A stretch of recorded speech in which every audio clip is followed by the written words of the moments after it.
교회의 원형은 광야 공동체입니다. 여러분, 이 광야 공동체는 이스라엘이 출애굽한 후에 요단을 건너서 가나안 땅에 들어가기 전에 그 40년의 과정을 말합니다. 그래서 광야 공동체는 애굽에서 묵었던 때를 벗고 가나안 땅으로 새로 입성하는 하나님의 백성이 되기까지 그 과정을 훈련하는 곳입니다. 가나안 땅에 들어가기 위해서는 이 과정, 광야의 훈련이 반드시 필요했습니다. 광야 공동체는 그래서 훈련하는 교회의 모델입니다. 우리가 이 세상에 살면서 구원받은 다음 하나님 나라에 갈 때까지 우리는 이 땅에서 천국에 사는 연습을 해야 하는데, 훈련을 해야 하는데 어디에서 하겠습니까? 바로 광야 공동체를 원형으로 하고 있는 오늘의 이 교회, 이 예배당에서 우리가 모여서 천국 가는 훈련을 하는 것입니다. 교회의 또 다른 모형은 성막입니다. 성막은 광야 생활의 핵심이지요. 출애굽기 25장 22절에서 하나님께서 성막에 대해 뭐라고 말씀하시냐면, 거기서 너희와 내가 만나고, 즉 성막에서 하나님이 이스라엘 백성을 만나 주시는 거예요.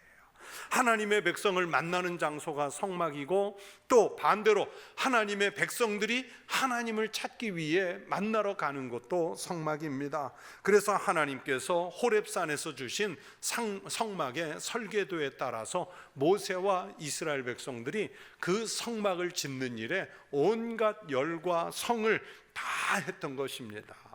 성막 시대가 끝나고 예루살렘에 성전이 세워졌지요. 이스라엘 백성들은 절기를 지키기 위해서 성전에 올라갔습니다. 성전은 언제나 그들에게 꿈이었습니다. 그들은 성전에 올라가기를 정말 기뻐했습니다. 그들은 성전에 가야 힘을 얻었습니다. 성전은 하나님의 백성들에게 언제나 영적인 고향입니다. 이스라엘 백성들이 바벨론의 포로로 잡혀갔을 때 가장 서러웠던 것은 뭐냐면, 이제 성전을 향해서 올라갈 수 없게 되었다는 것입니다. 그러나 그들은 있는 곳에서 수백 킬로, 수천 킬로 떨어져 있지만 늘 이스라엘 예루살렘 성전을 향해서 하나님께 기도했습니다. 성전이 그곳에 존재하고 있다는 그 자체로서 이스라엘 백성들은 어디에 있든지 늘 힘을 얻을 수 있었습니다.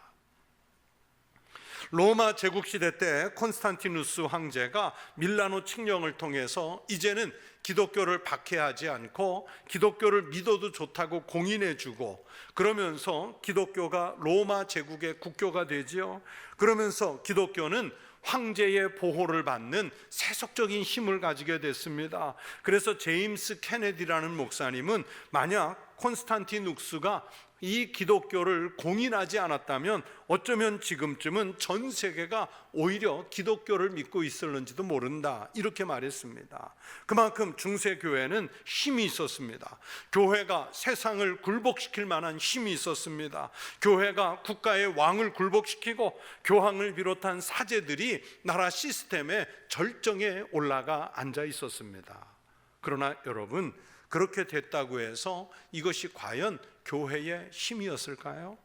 교회는 세속적인 힘을 과시하는 것이 아닙니다. 교회는 십자가가 힘이며, 교회는 십자가의 힘으로 승리하는 것입니다. 교회의 힘은 칼에 있지 않고 십자가에 있습니다. 교회의 힘은 섬김과 희생으로 결정이 됩니다. 여러분, 예수님께서 허리에 수건을 동이시고 제자들을 발을 물로 씻기시지 않습니까? 그 발을 씻기신 다음에 허리에 묶었던 수건을 풀어 제자들의 발을 닦아주십니다. 여러분, 예수님께서 제자들의 발을 씻기고 그렇게 닦아주신 것은, 나는 이제 칼이 아니라 수건으로서 통치하시겠다는, 즉 섬김으로 통치하시겠다는 그 모범을 선언해 주신 것입니다. 그래서 십자가와 수건이라는 것은 전통적으로 우리 기독교의 두 가지 상징물입니다. 기독교는 칼로 승리하지 않아요. 기독교는 오직 십자가와 수건, 즉 섬김으로 승리하기 위해 하나님께서 만들어 주셨어요. 우리 한국교회도 일제강점기 시절, 또 전쟁이 있었던 시절, 산업화와 민주화 시대에 힘이 있는 교회였어요. 어려울 때 순교를 각오한 교회였기 때문에 힘이 있었어요. 무슨 권력의 힘이, 무슨 재정의 힘이, 무수한 사람들이 모여오는 구름대 같은 사람들이 모였기 때문에 교회가 힘이 있었던 것이 아니라 순교를 각오했기 때문에 힘이 있었어요.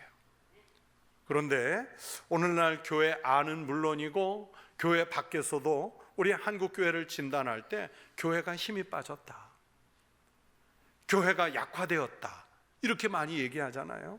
여러분, 왜 그렇게 됐다고 생각하십니까? 어쩌면 그동안 우리가 뿌린 씨를 지금 열매로 거두고 있는지 모릅니다. 그래서 한국교회는 다시 쇄신하고 자정해야 합니다.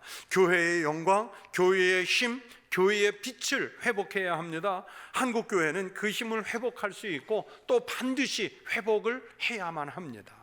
단순히 그래서 우리가 주의 성령의 능력으로 부흥을 꿈꾼다고 했는데, 이것은요 숫자의 부흥만을 꿈꾸는 것이 아니라 세상을 살리려는 영적 부흥을 우리가 꿈꾸는 거예요.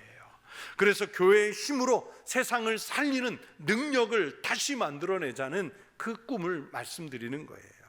그래서 교회가 세상의 힘이 되려면 어떤 힘이 있어야 되는지 두 가지를 말씀드리려고 해요. 첫째, 교회는 먼저 개인을 고치는 힘이 있어야 됩니다. 여러분 한 사람 한 사람, 하나님을 찾는 영혼 한 사람 한 사람을 고치는 힘이 있어야 돼요. 오늘 본문 31절부터 32절 상반절에는 만일 어떤 사람이 그 이웃에게 범죄함으로 맹세시킴을 받고 그가 와서 이 성전에 있는 주의 제단 앞에서 맹세하거든 주는 하늘에서 들으시고 행하시되, 이렇게 기도했어요. 개인이 범죄했을 때 성전을 찾아와 이곳에서 기도하면 들어주시라고 하나님께 기도해요. 교회는 이런 힘을 가지고 있어야 해요. 예수님의 3대 사역을 말합니다. 마태복음 4장 23절에서 예수님의 3대 사역, 세 가지 사역을 얘기합니다. 예수께서 온 갈릴리에 두루다니사 그들의 회당에서 가르치시며 천국 복음을 전파하시며 백성 중에 모든 병과 모든 약한 것을 고치시니, 가르치시고 전파하시고 고치시는 이것이 예수님의 사역이에요. 여러분, 예수님은 못 고치실 병이 없으시고 안 고치신 사람이 없습니다. 예수님께서 사람을 고치시기 위해 하늘 보좌를 버리고 우리와 같은 사람의 몸을 입고 성육신에서 찾아오셨는데 왜 안 고치시겠어요? 예수님은 그래서 말씀에 보면 병자를 고치실 때마다 그를 민망히 여기시고 불쌍히 여기시지 않습니까? 이것이 바로 예수님의 마음이며 예수님께서 사람을 고치시려는 심령의 동기이십니다. 복음서를 읽어보면 예수님의 기적 중에 죽은 자를 살리시고 귀신 들린 자에게서 귀신을 쫓아내시고 병든 자를 고치시는 말씀들이 많습니다. 그렇게 병든 자를 고치시고 귀신 들린 자들을 고치신 것은 예수님께서 인류를 구원을 위해서 오시기도 했지만 그 인류 가운데 한 개인을 구원하시는 모습입니다. 그렇게 예수님은 한 영혼을 고치세요. 그럼에도 불구하고 예수님이 병든 자는 다 내게로 오라 이렇게 하지 않으셨어요. 예수님이 베데스다 목가에 가셨을 때 주변에 많은 병자들이 물이 동하기를 기다리고 있었지만 예수님은 다른 병자들은 다 그대로 두셨고 그 가운데 38년 된 병자 하나 콕 집어 그를 고치시잖아요. 왜 그러셨을까요? 예수님의 관심은 치유, 구원과 은혜가 지극히 또 개인에게 역사한다는 것을 성경은 보여주시는 거예요. 그래서 오늘 본문을 시작하는 31절을 보면 만일 어떤 사람이 그 이웃에게 범죄하여 라고 했죠. 만일 어떤 사람이 라는 이 말은 개인이 죄를 짓게 되는 경우를 의미합니다. 그러면 그때 주님은 32절에서 주는 하늘에서 들으시고 행하시되 주의 종들을 심판하사 악한 자의 죄를 정하여 그 행위대로 그 머리에 돌리시고 의로운 자를 의롭다 하사 그의 의로운 바대로 갚으시옵소서, 이렇게 말씀해요. 여기서 한 개인이 지은 범죄란 법률상의 죄나 혹은 윤리적인 죄나 도덕적인 잘못을 말합니다. 법률적이든 윤리적이든 도덕적이든 죄를 짓게 되면 하나님 그가 성전에 찾아와 기도하면 그 사람을 좀 바로잡아 주십시오. 그 영혼을 제대로 세워 주십시오. 이렇게 솔로몬이 기도하는 거예요. 그런데 여기에 조건이 있지요. 31절 후반을 보시면 이 성전에 있는 주의 제단 앞에서 맹세하거든. 여기서 주의 제단은 번제단을 의미하는데 이 번제단은 죄사함의 능력이 있습니다. 여러분, 성경에서 주님의 제단은요 치유의 권능을 가지고 있음을 말합니다. 주의 제단에서 기도하는 게 하나님의 백성들에게는 가장 강력한 힘을 갖는 거예요. 여러분, 성막이나 성전의 목적이 무엇입니까? 바로 죄를 용서받는 것이죠. 여러분, 성막이나 성전의 가장 중심부, 핵심의 장소가 어디입니까? 바로 지성소라는 곳이에요. 여러분, 이 지성소라는 곳은 이스라엘 백성 중에 대제사장이 1년에 한 차례 백성들의 죄를 안고 들어가 하나님께 죄의 용서를 구하고, 그러면 하나님은 죄를 용서해 주시는 선언을 하는 장소가 바로 지성소였단 말이에요. 만약에 그래서 성막이나 성전에서 이 사죄 기능이 없으면 헛것입니다. 교회도 마찬가지입니다. 여러분, 교회는 예배, 친교, 봉사, 교육 많은 기능을 하지만 그러나 교회에 사죄와 구원의 기능이 없으면 교회는 아무 의미 없어요. 헛것입니다. 교회가 죄를 사하는 기도와 그 능력이 없다면 여러분, 있으나 마나예요. 교회는 친교단체가 아닙니다. 교회는요 봉사기관이 아니에요. 교회는 교육하는 기관도 아닙니다. 여러분, 봉사나 친교, 교육은요 교회보다 더 잘하는 곳이 세상에 얼마나 많은지요. 그럼에도 불구하고 우리가 교회라는 이름으로 봉사도 하고 친교도 하고 이 안에서 교육이 이루어지는 것은 이 모든 것을 통해서 죄인들을 치유하고 그들을 사죄하고 그 영혼을 구원하는 방편으로 일하는 거예요. 즉, 한 영혼을 구원하고 한 생명을 얻게 하기 위해서 이런 일들이 교회 안에서 있는 거예요. 저는 요즘에 교회들을 보면서 이런 걱정을 합니다. 교회가 한 영혼, 한 생명이라도 더 구원을 해내야 되는데 요즘에는 교회가 그냥 원래 모이던 사람끼리 즐거워요. 또는 자기들끼리만의 의와 공의를 내세우다가 사람들이 시험에 들어가지고 수십 명씩, 수백 명씩, 수천, 수만 명들이 교회를 떠나서 출석을 하질 않아요. 우리가 보통 가나안 교인, 교회 안 나가는 교인을 그렇게 말하는데 여러분, 가나안 교인을 누가 만들어냈습니까? 세상이 만들어냈나요? 학교가 말하든가요? 아니요. 교회 스스로가 그 가나안 교인들을 오늘날 양산하고 있어요.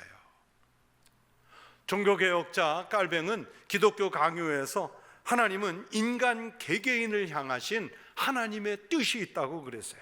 그러므로 우리는 그 뜻이 무엇인지 모르기 때문에 한 영혼이 생명에 이르도록 이끌어야 할 책임이 교회에 있다 그랬어요. 그런데 우리는 같은 교회 공동체로 모이면서 여기에서 한 영혼이 사망에 이르는데도 방치하는 그런 시대가 됐습니다. 교회가 구원의 사명을 제대로 감당하지 못하니까 요즘은요 오히려 세상 사람이 교회를 치유해 보겠다고 덤벼요. 교회가 세상을 걱정하고 염려해 줘야 되는데 이제는 세상이 교회를 걱정을 해요. 여러분, 우리 청북교회가 다시 영혼을 살리는 교회로 회복돼야 할 줄로 믿습니다. 우리 성도들 한 사람 한 사람이 세상을 치유하는 힘, 그런 힘을 갖춘 그리스도인으로 거듭날 수 있기를 바랍니다. 모든 사람이 이곳에 와서 자신의 죄를 깨닫고 회개하고 구원받고 치유하는 능력이 일어나면 그 교회가 부흥하는 역사, 성령의 능력으로 부흥하는 역사가 이 가운데 다시 일어날 줄로 믿습니다. 또 두 번째, 교회는 그렇게 개인을 넘어서 나라를 고치는 힘이 있어야 됩니다. 본문 33절 34절에서 솔로몬이 이렇게 기도하지요. 만일 주의 백성 이스라엘이 주께 범죄하여 적국 앞에 패하게 되므로 주께로 돌아와서 주의 이름을 인정하고 이 성전에서 주께 기도하며 간구하거든 주는 하늘에서 들으시고 주의 백성 이스라엘의 죄를 사하시고 그들의 조상들에게 주신 땅으로 돌아오게 하소서. 나라와 민족이 하나님 앞에서 중대한 범죄로 인해 그냥 폭삭 망했을지라도 그 망한 백성들이 다시 이 성전에 돌아와서 하나님께 매달려 기도하면 그 나라를, 그 민족을 고쳐주시라고 솔로몬이 기도하는 거예요. 그렇게 성전은 개인뿐만 아니라 백성들, 나라가 범죄할 때도 고치는 힘을 갖게 해달라는 기도입니다. 로마서 5장 12절에는 그러므로 한 사람으로 말미암아 죄가 세상에 들어오고 죄로 말미암아 사망이 들어왔나니 이와 같이 모든 사람이 죄를 지었으므로 사망이 모든 사람에게 이르렀느니라, 이렇게 말씀해요. 아담 한 사람, 그 개인에게서 시작해서 모든 사람이 죄를 짓고 사망에 이르게 됐습니다. 그래서 교회는 개인이라는 한 사람을 벗어나서 우리가 살고 있는 민족, 나라, 시대를 고치려는 노력을 해야 되는 거예요. 그래서 오늘의 이 시대가 이런 난세가 된 것은 우리 그리스도인들이 더 많이 기도하지 않아서, 우리가 더 많이 희망이 되고 빛이 되지 못해서 이런 일이 벌어진 게 아닐까. 하나님 앞에 참 부끄러울 때가 있어요. 오늘 솔로몬의 기도에 보면요, 주께 범죄하여 적국 앞에 패하게 되므로 라고 솔로몬이 기도하죠. 하나님의 백성이 적에게 패했다는 것은 범죄에 대한 하나님의 징계입니다. 그래서 하나님의 사람이 죄를 짓게 되면 그 죄에 해당되는 벌을 받지만 주께 돌아와 빌며 간구하면 하나님이 들으시고 죄를 사해달라고 요청하는 거예요. 솔로몬의 이 기도는 하나님의 인자와 자비, 용서와 은혜에 매달리는 기도입니다. 여러분, 우리 하나님은 강하신 것 같으면서도 자비하셔서 이런 기도에는 참 약하세요. 하나님은 사랑이시기 때문에 이런 기도를 하면 그것을 돌이키고 용서하시는 분이 하나님이세요. 죄를 범한 사람이나 나라가 회개하면 반드시 용서하시는 하나님이신 줄로 믿습니다. 용서는 우리 하나님의 본성이기 때문입니다. 그런데 여기에서도 눈에 띄는 말이 있습니다. 강조되고 있는 말이 있습니다. 이 성전에서, 이 말을 오늘의 다른 말로 바꾸면 이 교회에서, 이렇게 바꿀 수 있어요. 교회의 기능과 능력을 다시 깨닫게 해요. 교회에서 기도하는 것마다 하나님이 들어주십니다. 그래서 교회는 하나님을 만나는 장소이고 하나님의 집입니다. 만민이 모여와 하나님께 기도하는 집입니다. 여러분, 신약에서 성전은요, 예수님을 상징하지요. 예수님께서 이 성전을 헐라 하신 것은 예수님 자신, 그것을 십자가에 못 박는 걸 말씀하는 겁니다. 그래서 성전에서 기도한다는 것은 곧 예수님의 이름으로 구하는 거예요. 예수님의 이름으로 구하면, 그 믿음으로 구하면 모든 죄를 사하십니다. 우리 성도들이 교회에 나와서 민족과 나라를 위해 기도할 때마다 하나님은 들어주실 줄로 믿습니다. 여러분, 오늘날 세상이요, 교회를 비난해요. 손가락질해요. 그러나 여러분, 되새겨 생각해 보면 그래도 저들은 우리 교회를 향해서 손가락질하고 비난할 이유가 하나도 없어요. 여러분, 교회만큼 나라를 위해서, 여러분, 교회만큼 민족을 위해서, 교회만큼 국민들을 위해서 기도하는 데가 어디 있습니까? 뭐 공무원들이 모여서 기도한다는 얘기 들어보셨어요? 군인들이 모여서 기도한다는 얘기 들어보셨어요? 학교에서 뭐 기도를 가르치든가요? 아니요. 나라와 민족과 국민을 위해 정말 간절히 기도하는 이가 바로 교회입니다. 이 혼란한 나라를 지키는 것은요, 그래서 경제나 군사력이 아닙니다. 외교력이 아닙니다. 그 뒤에서 역사하시는 하나님의 은혜인 줄로 믿습니다. 여러분, 성경에 보시면 전혀 망할 것 같지 않은 강한 제국들이 있지 않습니까? 아수르 제국이든 바벨론 제국이든 또는 페르시아 제국, 로마 제국, 이들이요, 하나님께서 그들을 징계하시니까 여러분, 그냥 순식간에 나라가 사라지잖아요. 그러나 이스라엘처럼 작은 나라, 작은 민족도 하나님께서 쓰시고자 하시면 수천 년을 지탱하지 않습니까? 그러니까 외교, 군사, 경제가 아닌 하나님의 은혜로 나라와 민족을 치유할 수 있고, 그렇게 지켜주시도록 솔로몬이 성전에 찾아와 기도한 것처럼 우리도 같이 기도해야 할 줄로 믿습니다. 교회는 애국하는 정신으로, 교회는 이 사회를 안타깝고 극률한 마음으로 지켜보는 사람들이 모여와 나라를 위해, 민족을 위해 기도하는 거예요. 이렇게 나라와 민족을 위해 치유하는 교회가 될 때 그 교회가 다시 부흥하는 역사를 하나님께서 이루어 주시리라 믿습니다. 1911년 우리나라가 일제에 강제 합병당한 이듬해죠. 그때 일제가 총독 암살 날조극이라는 것을 만들어서 독립운동을 주도하는 인사들을 대거 체포했습니다. 그때 체포된 분이 한꺼번에 105명이라고 그래서 우리가 국사책에서 백오인 사건 이렇게 배우는데 대부분 기독교인들이 많았어요.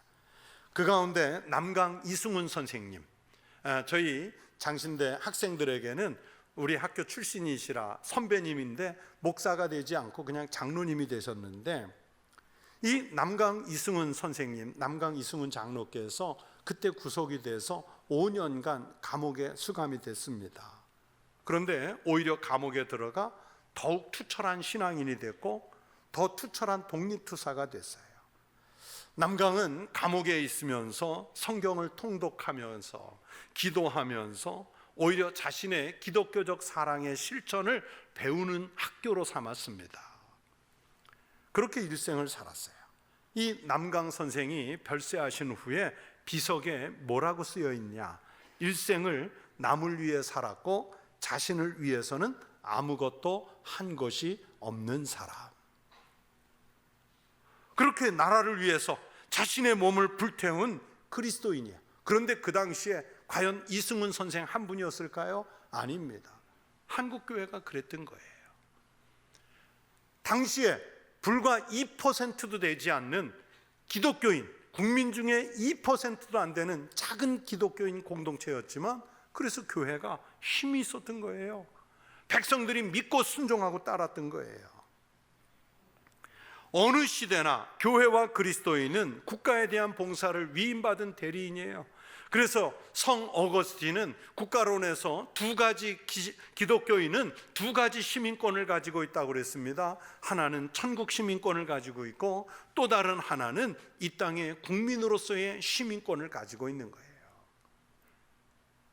교회와 그리스도인은 그렇기 때문에 국가에 대한, 나라에 대한 그 봉사의 책임을 가지고 있습니다. 디트리 보네포 목사님은 독일 정권에 의해 그렇게 박해를 받으면서도 국가는 하나님의 위임과 연결이 된다 그랬습니다. 하나님이 인간에게 위임하신 신적인 위임이 국가라는 거예요. 그래서 나라가 없으면 교회도 없다. 나라를 빼앗기면 교회가 설 자리가 없어요. 그래서 낙심한 백성들이 많은 곳일수록 교회가 국민들에게 희망을 줘야 되는 거예요. 용기를 줘야 되는 거예요.